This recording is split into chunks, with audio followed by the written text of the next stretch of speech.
Welcome, everyone, to the Revelation Now podcast. My name is Jason, and today I've got Pastor Katrina back with us, and we have got a fantastic show for you today. It is the Christmas season, and we're going to be talking about Christmas.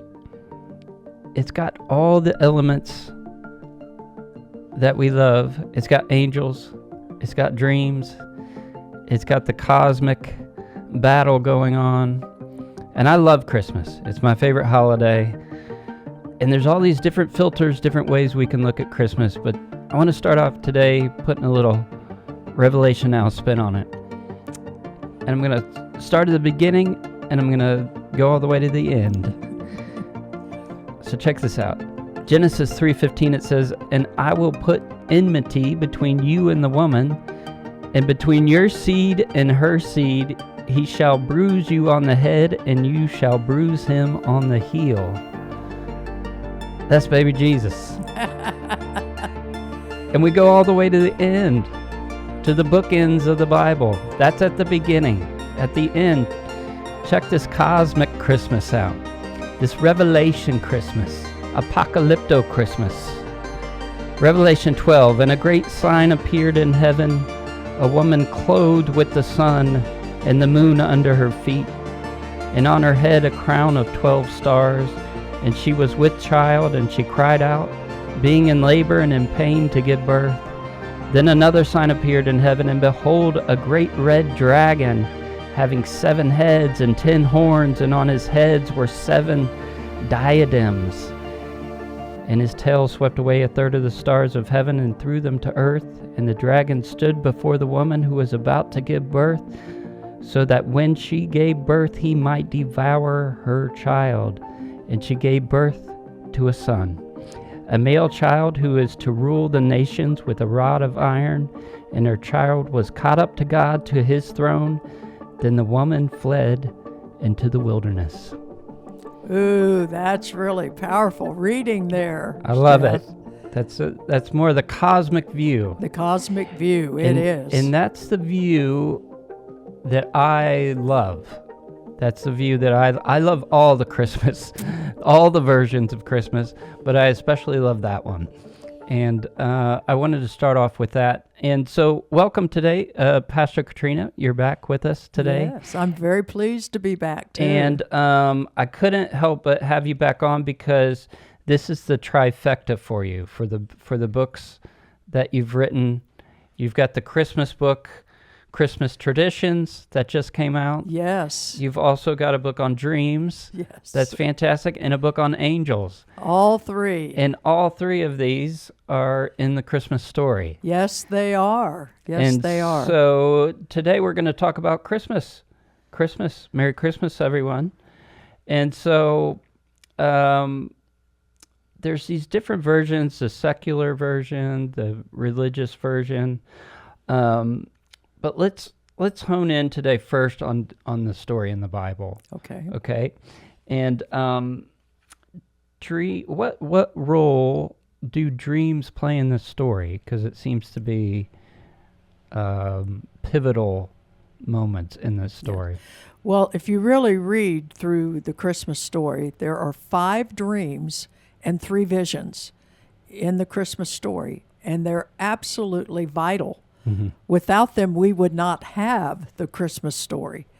One of them being to Joseph when he found out that Mary was expecting and he was going to divorce her instead of having her stoned, which you could do in those days because an engagement was the same as being married.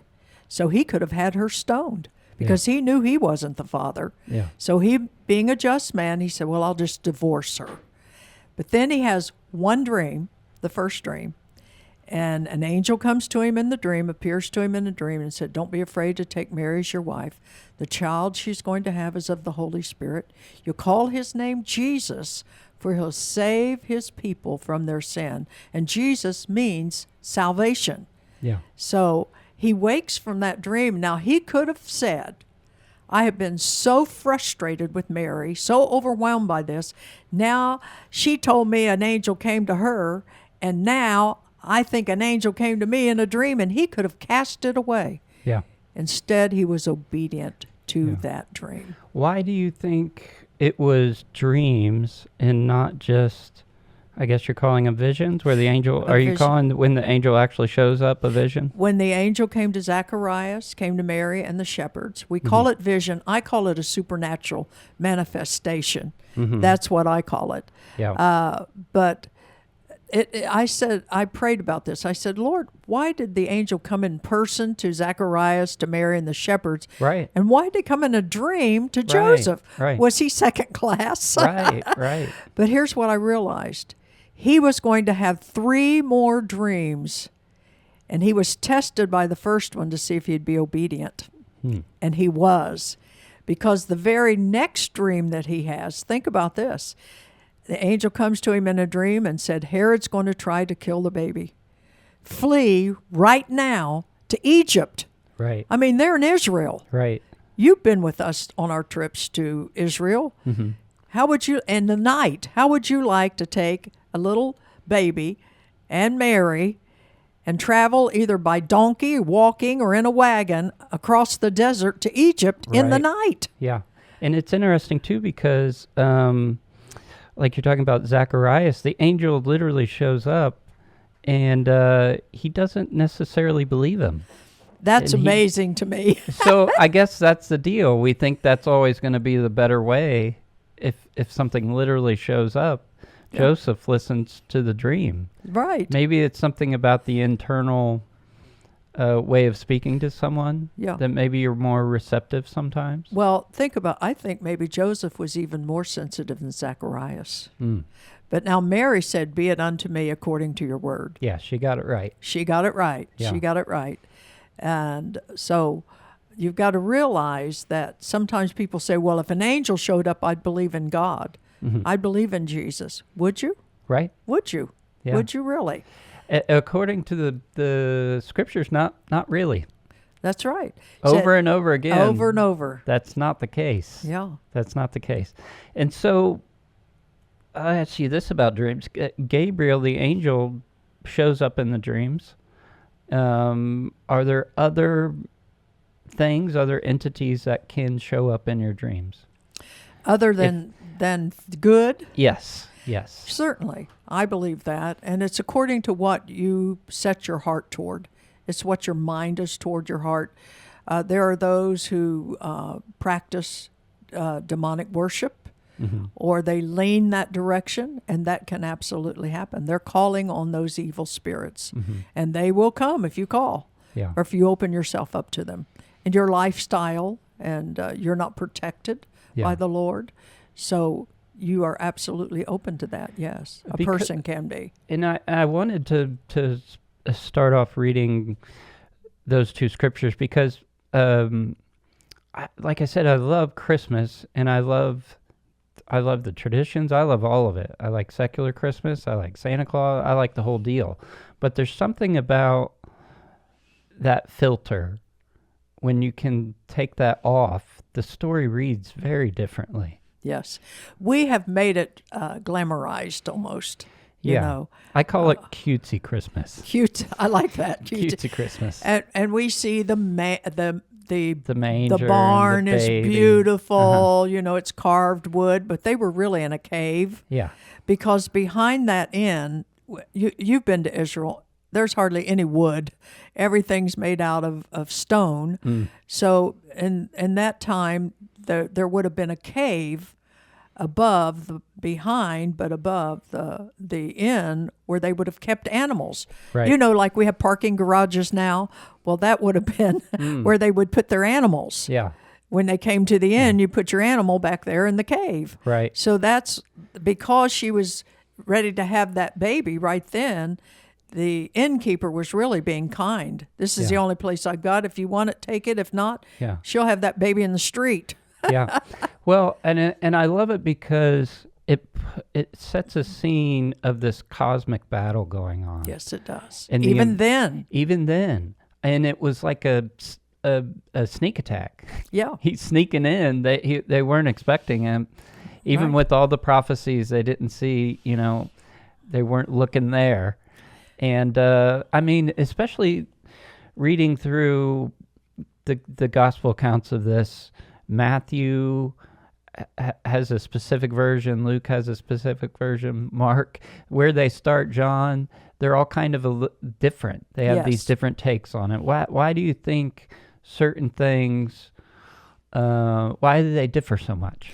Well, Matthew, you've got to understand, was a Jew, and he wrote to the Jews. Remember, he was the tax collector, but he was a Jew. He was kind of high up if you were in that, but you were not liked, by the way, if you were a tax collector for Rome. But he wrote to the Jews about their Messiah, the King of the Jews. Yeah. And he wrote from Joseph's lineage and from his perspective. It's about Joseph, if you really look at it. Joseph's dreams are in there. The wise men are in there. That is what Matthew wrote from. Okay. The King of the Jews. Yeah. And they made it very clear. Because Matthew, for instance, it has this incredible part of a story where there's a whole massacre of children. Yes. Which is never gets into the Christmas story and the cutesy Christmas, of course. You're not going to put little figurines of that up. But that's what I'm saying. The story is really intense, but that you would think that's like a key point in every story, and the others don't even mention it. But his point was, this is just like what happened with Israel. This is your king coming, and the enemy is trying to destroy your king. And that's what I love, especially in Matthew, are the parallels with the Exodus story. Yes. Of Pharaoh killing the children, the same sort of motif, this symbolism. It's the same story played out. You know, she escapes to the wilderness. The whole deal there. It's beautiful. Well, he was helping them to understand. Can't you see? This is what happened then, and this is what's happening now. Right. This is your king. And so they're different. One thing is interesting. So Mark doesn't have anything. His is called the businessman's gospel. He just gets right to it. He just gets right to it, right to the point. And John, we were talking about John. I said, well, he doesn't talk about it. And you said, well, he does. Yes, in John 1, right at the beginning. Yeah. In the beginning was the Word, and the Word was with God, and the Word was God, and the Word became flesh and dwelt among us. Yeah. But that's it. That's it. That's it. It's a different take. And he says the light of the world. The light came in. The light came in. Totally the different darkness. take. It's so amazing. Very symbolic. Yeah. Very symbolic. Yeah. Where now Luke, now remember, he's a Gentile. He's the one who wrote the book of Acts. He was he accompanied Paul. He was a physician. And he writes about Jesus as the man among men most wonderful. So you see a different take, and he comes from Mary's perspective. Remember, he's a physician. He's the doctor. Yeah. Mary had this baby. And this is an interesting thought because it says that she brought forth her firstborn son. She wrapped him in swaddling clothes. The indication is she was by herself. Yeah, he's not even in there. Joseph could have been out looking for a midwife. Wow. So he made it very clear about her. She's kind of the focal point. It's her lineage. Yeah. And it's her story. Yeah. So we've got Joseph's story from Matthew, Mary's story from Luke. Yeah. And if you'll look at it that way, you'll see it in a different perspective. You've got it from the Jewish perspective and the Gentiles perspective. Interesting. Yeah. Yeah. So, and there's one I noticed too that's interesting. It doesn't usually get talked about is John the Baptist. He's in all of them. Yes, he is. He's Zacharias. Actually in every single one of them. John the Baptist is first. Yep. And there's that's like an integral part of the story. They don't skip that one. They all have John the Baptist in there. And actually, is it Luke? Luke starts with John the Baptist? I'm not Where it sure. talks about Zacharias? Yeah. Oh, Zacharias, absolutely. It doesn't even start with Jesus. No, it starts with John. Yeah. It's a whole other miraculous it's a whole other story. Thing. It's You're crazy. right. You're right. Yes. Yeah. It's amazing. And so we have all these different elements. One of my favorite is these characters, the Magi, the wise men. Yes. Who do you think these people were? I believe they were the astrologists or the scientists of that day, and they were studiers of the stars and seekers of truth. And it's very interesting they come to Jerusalem. They go to the palace. They're expecting to find a king being born. And of course, Herod, the wicked king, is there. But God used that wicked king because he called for the Jewish scholars to say, hey, these wise men are seeking a king. Yeah. Where is he going to be born? And so they tell where he'll be born, Right. which fulfills prophecy, so they know where to go. Yeah. But they were seekers of truth, and some believe they traveled. And if you'll think about the adventure of this, some believe they traveled almost 2 years. Wow. They were from Persia, India. Look how far away, if you look on a map, look how far away that is traveling by donkey or by camel or however they traveled, how long that would take, and all the treacherous places you would have to go through to get there.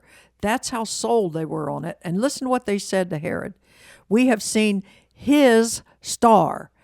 How'd they even know it was his star? Yeah, what do you think that means? Do you think there was a new star suddenly in the sky? Oh, absolutely. I'll talk about that in a minute. Do you think it's still there? Or do you think this was an anomaly that just showed up? I think Jesus? It was God's way to say, I want you to celebrate the birth of my son. That's like having a big birthday party, and he stuck the biggest star in the sky you could ever see.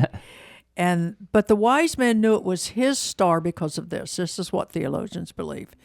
Daniel was put by the king when he was in captivity. He rose to the ranks. Right. And he was put over the wise men in those days. Yeah. And they believed that he taught them to look to the stars because the Messiah was coming. And that they had studied and kept that going all those years. And finally they saw it. But this is amazing because we don't really talk that much about this, but it's astrology, right? I mean, astronomy or astrology. They're looking. Do you believe the biblical story is written in the stars in a sense? I do. Jesus, God said this, and this word says this. He called the stars by name. And we know that now that we have telescopes and all that we have, there are billions upon billions upon billions of stars. And he calls them by name. Wow. Isn't that amazing? And it's like there's this ancient story that is being played out, and if they were not Jewish, but they were influenced by it, they were already studying the stars. Absolutely. And maybe Daniel influenced it. See it like this. See the story. This is who this is. And see, God knew how to put the specific star that they would recognize it. That's what's amazing to me. 1,000 years later, right? Yeah. So isn't that is so fascinating to me? And somehow though this has been lost, don't you think? I mean, astrology is huge, and there's all kinds of pagan ways to look at it. And actually, through all of the Old Testament, they keep getting in trouble for worshiping the stars, for getting into this kind of astrology with little g gods and all that kind of stuff. But these guys somehow are reading it completely different. They're seeing it from Daniel's viewpoint, from God's viewpoint. Yeah. That's what's so wonderful about it. This cosmic story. This cosmic story. Yeah. I love it. Amazing. I love it. Let's see here. So we also have the other characters here. We're talking about dreams. We're talking about angels. We got the Magi. We also have the shepherds. And your book that just came out, Christmas Traditions, Why We Do What We Do at Christmas, which is fantastic. Y'all can pick it up at KatrinaJWilson.com. Yes, you can. And there's an amazing section in here where you talk about the shepherds that I had never heard this take on the shepherds. Could you tell us a little bit about that? The shepherds in Bethlehem were called priest shepherds because they raised the sheep that were to be perfected and sacrificed, because they really took care of the sheep for the priest to sacrifice, the perfect priests. the perfect shepherd, sheep, sorry. Right. Yes. So they were considered, special shepherds. They had to find the sheep without blemish, right? The sheep without blemish. Right. Those were the ones they watched. And so, and also, you've got to realize that when the angels came to them, it wasn't just one angel. A whole host of angels came to them. And I often wondered, why did a whole host of angels come to just shepherds? And here's what I realized. In those days, shepherds would never leave their sheep because of predators, and especially priest shepherds. These were the without blemish sheep. They could not leave them. So in order for God to get them to go celebrate the birth of the Lamb of God, he sent a whole host and said, you go. In other words, he was saying, my angels will take care of your sheep. Don't worry about them. Right. Go worship the Lamb of God. Yeah. And that's why they were willing. But here's the thing. The angel said, this will be a sign to you. You'll find a babe wrapped in swaddling clothes lying in a manger. Well, I never thought about that. Why would that be a sign to them? Who cares? Yeah. Who would even think about something like that? But here's the thing. When a shepherd had this type of sheep, for it to be sacrificed, they would take the sheep and they would wrap it in swaddling cloth to keep it from moving around. They would put it in a cleaned manger or trough that was cleaned and lay it there for the sacrifice. Yeah. And so and it represented the Messiah, the Lamb of God. Yeah. And amazing. that's why they didn't stay in the inn. That's why they had to go to the cave or the barn, Right. because they had to have the manger. It fulfilled prophecy. It's amazing. The symbolism, when you start to dig into it, it's so intense. It's so like heavy.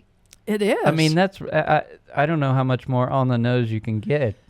The lamb wrapped up, the perfect lamb wrapped up, ready to go, and it changes. It's like what I'm talking about. This filter we have, which again, I love it. I love Christmas, but that's a totally different take on the cute, wonderful swaddled babies. Isn't which that is up amazing? to like this is a sacrifice. That's sacrifice. And It's they a sacrificial knew, lamb. they knew it was their Messiah. Yeah. They knew it. And as soon as they went, now who would go see a baby wrapped in swaddling clothes lying in a manger and then run out and tell everybody, I found the Messiah?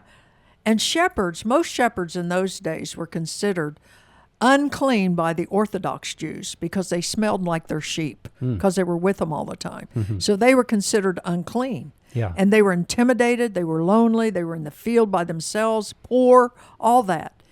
Didn't matter. Once they met the Lamb of God, they went out and they told everybody, Yeah. we've met the Lamb of God. And another reason that so many angels came and told them to get over there, Mary and Joseph weren't going to live in that barn.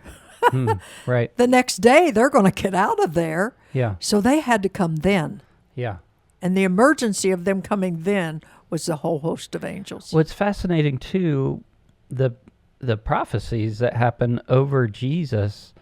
Mary is overjoyed, and it actually at one point says she's trying to put it all together. Well, she meditated in her heart. What does this even mean? Yeah. But there's one part where Simeon prophesies over Jesus, and it's really intense too. This child will cause many to rise and fall. He'll be rejected. He'll pierce Mary's heart. Yeah. Even, I mean, it's all right there. Yeah. And was that not true? Yeah. Every bit of it was true. Yeah. It's amazing. And so there's this part of it that is so joyous and exciting, and also really intense. It is. It's as heavy as it gets. You Right. know? And as a Christian, there's parts of this story for me that are deal breakers. Like this is foundational faith. Yes. Who Jesus is, where he came from, his lineage, all that kind of stuff. This isn't like stuff you can really waver on too much. No. Doesn't this make it real? Right. That's what it is. It's Right. real. Right.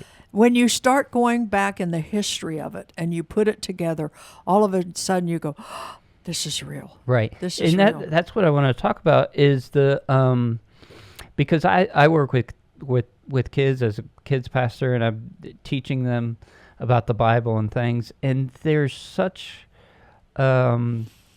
filter already. Yes. It's already there. This is what Christmas is. Yeah. And it's really hard to get that off. Yeah. Like you're saying, it's real. Like, wait, this actually is not what you think. Like, Yeah. and I'm not against Christmas. Like I said, I love all of it. But it's almost like sometimes I wish it were separated. You Yeah. almost have to look at it totally different. Yes. You know? And so we have all these traditions just kind of piling up and getting all fused in here with Christmas. How do we balance this? What do you think? I mean, I know you love Christmas too, and the balance between the secular, the pagan influences, is this all been contaminated? Can we celebrate Christmas? The consumerism part of it. Yeah. What message would you give to people how to balance that? It is difficult to balance that, and I try to keep Christmas, the purpose of Christmas, in my heart throughout the pressure. Mm-hmm. Purpose and pressure. Remember that. I do things like today I have on red. Mm-hmm. I've got on wild earrings that's got bells on them. I've got on a wreath, which that's a wreath that represents the never-ending circle of God's love. And everything I put on with my favorite color, black, Nice. that I try to remind myself every day the reason for the season. Yeah.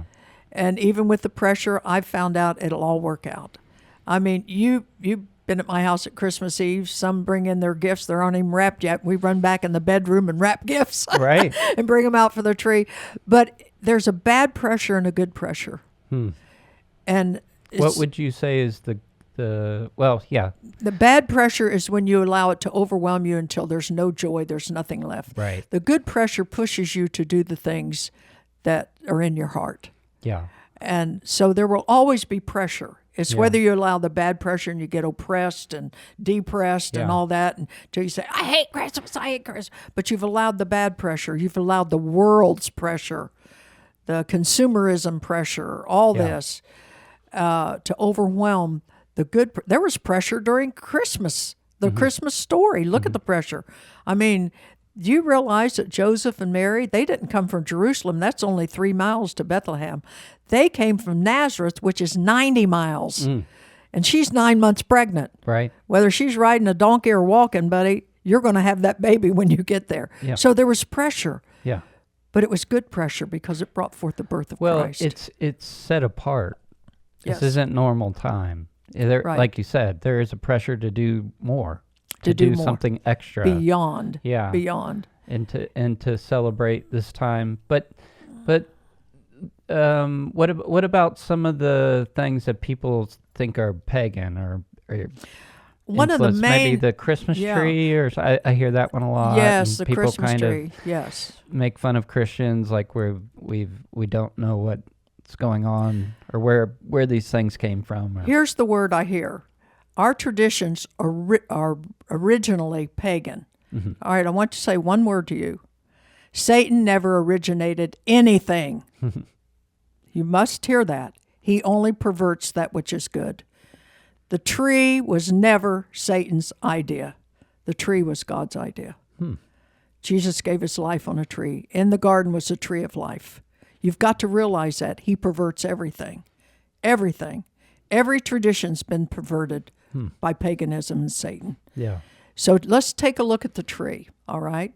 Originally, tree of life. That's the original. We're going to go original tree of life. Yeah.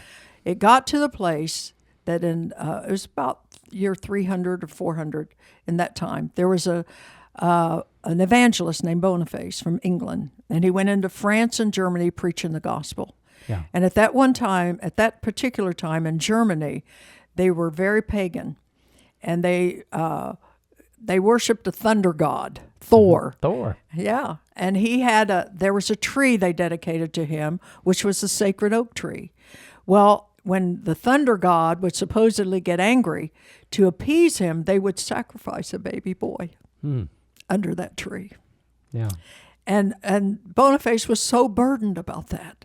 So on one of his journeys, it happened to be Christmas Eve. This is the story that's told. He came upon a group of men getting ready to sacrifice a baby boy under that sacred oak tree. He couldn't stand it.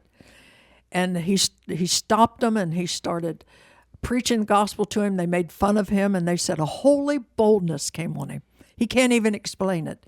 And he ran through that group of men, ran up to that tree, hit it with his fist, cursed it in the name of Jesus at the very root, just like Jesus did the fig tree. And those men mocked him and laughed at him, and suddenly that big oak shuddered. It not only fell over, it uprooted. It was such a sign and wonder to those men. They fell before him on their knees, and they said, "Your God is the true God." And so he prayed with them, and they received Christ. And he thought, as he's praying, he says this, "What am I going to do with them now? They got this sacred oak tree. What am I going to do now? Oh, God, help me." He looked up, and behind that fallen tree was a small evergreen tree. And he said it pointed heavenward. It was green year-round. It represented the original tree of life. Wow. He took those men, gathered them around it. And he said, "We're dedicating this to the Christ child. Where you were going to sacrifice a child, this is now dedicated to the Christ child." Yeah. It points toward heaven. It's the tree of life, the life you've received from Jesus Christ. So those men began to put up green trees, evergreen trees, to say, "We have received the Christ, the tree of life." That's it. I really like that way of looking at things as if it was pagan or evil or something, it's a twisted version of something that was good. Absolutely, originally. Always. So if you keep looking, keep digging enough, you'll find the right version, where it came from. Well, you see, what Boniface did was bring it back to the original tree of life, where Satan had perverted it. Yeah. Can you see that? Yeah. And where there was death, he now brought life. Right.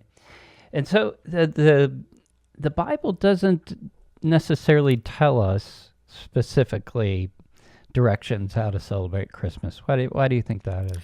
Well, I think we all have our own culture.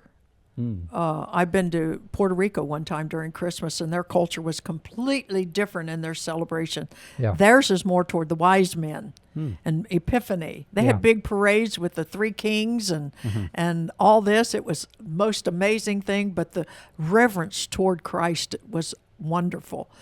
But he did tell us to celebrate, and here's why. Number one, he put the biggest star he could put in the heavens to say, "Hey, I've got an announcement. We think we do something with a cake and candles. Man, you can't outdo God." A star's pretty big. And there's no social media then. So what'd he do? He used his heavenly host, his angels, and sent them from heaven to earth to announce the birth of his son. Yeah. Don't think he wasn't telling you to celebrate. Yeah. Absolutely. Everything about it says celebrate. And it's from the lowest, the shepherds, to the kings, to all of them. Yeah. And it doesn't matter male or female, all. Yeah. All. Yeah, and I love when Mary finds out what's happening, she sings a song. Her song. Yes, I love that. It's amazing. It's amazing. But it's not even. I mean, it's an intense song. Yes, it is. It's about the sort of turning the whole world upside down. Yeah. The poor being lifted up. Yes. The kings, the rich people being brought She down. prophesied about her son, didn't she, in song? Yeah. Yeah, it's I mean, wonderful. it's amazing. And so let's see here. So we're trying to balance these different things. What are there parts of the holiday you think that have gotten off that you would try to steer people away from? I think maybe the overemphasis of Santa Claus has taken away from the birth of Christ.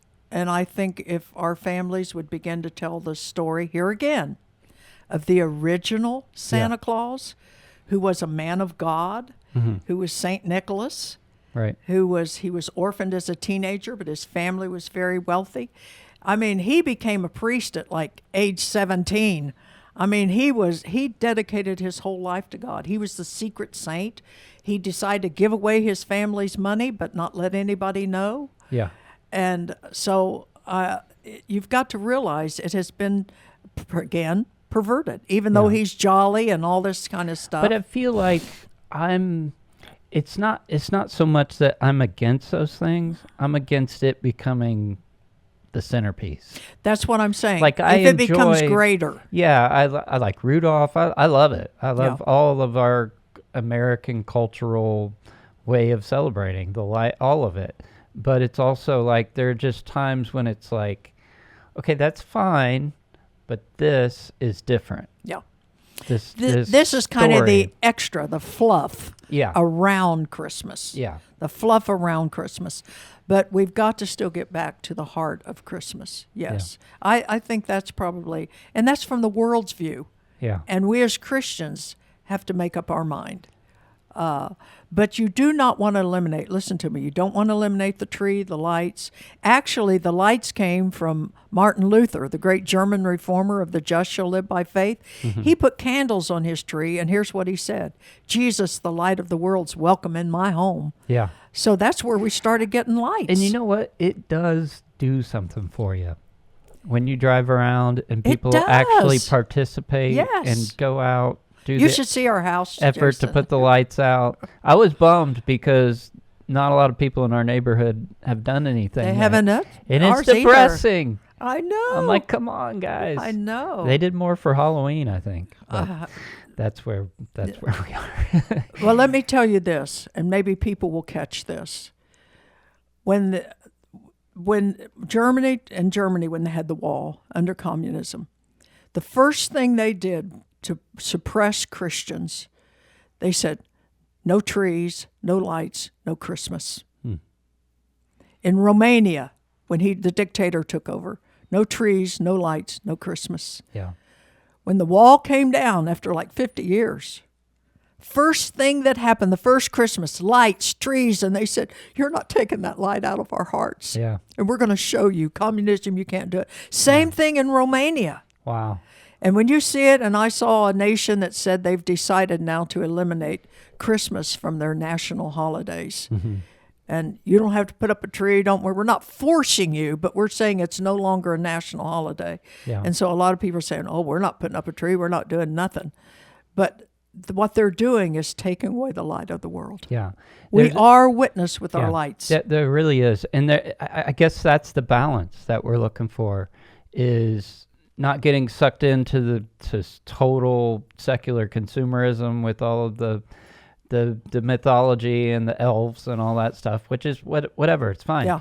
But also not getting rid of all of it, like we're too holy to celebrate. Right. Because it brings hope. It brings hope. It's a reminder. The actual story is the hope of the whole world. It is. The light in that.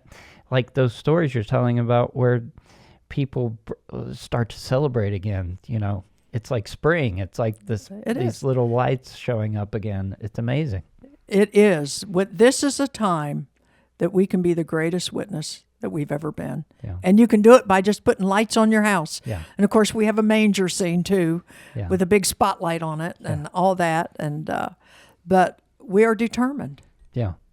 And I love that. And that's kind of what I'm talking about. There's these different ways of looking at it. Yes. There's different ways of engaging with this story. And they're all fine. It's not like just one. Yeah. That's the only way to do it, you know.